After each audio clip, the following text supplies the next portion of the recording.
ఆంధ్రప్రదేశ్ రాష్ట్ర రాజకీయాలు అంటే దేశ రాజకీయాల్లో కూడా ఏ రాజకీయ నాయకుడైనా ప్రజాప్రతినిధిగా మారాక మంత్రి పదవిలో కూర్చున్నాక తన శాఖ కోసం స్వార్జితాన్ని సాయం చేసినట్లు చరిత్రలో లేదు. కానీ పవన్ కళ్యాణ్ గారు చేస్తున్నారు.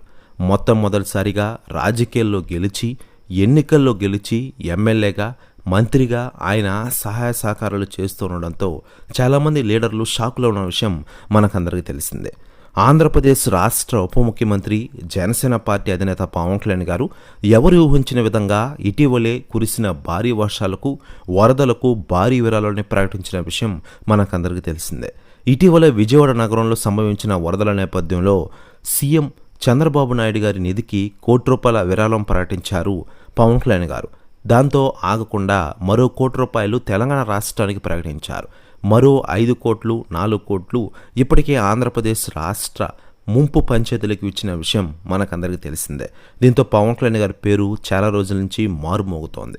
మరోవైపు సెలబ్రిటీలు రాజకీయ నాయకులు స్పందిస్తుండగా తాజాగా తెలంగాణ మాజీ సీఎం కేసీఆర్ గారు స్పందించారట. ఆయన మాట్లాడుతూ ఆంధ్రప్రదేశ్ రాష్ట్ర డిప్యూటీ సీఎంగా పవన్ కళ్యాణ్ గారు రాణిస్తున్నారు. ఈరోజు ప్రజలు ఇబ్బందుల్లో ఉన్న సమయంలో తెలుగు రాష్ట్రాలను ఆదుకోవడానికి విరాళాన్ని ప్రకటించారు. గ్రేట్, అసలు నువ్వు నిజమైన నాయకుడివి తమ్ముడు పవన్ కళ్యాణ్, డిప్యూటీ సీఎం పవన్ కళ్యాణ్ గారికి సెల్యూట్ అంటూ అన్నారట కేసీఆర్ గారు.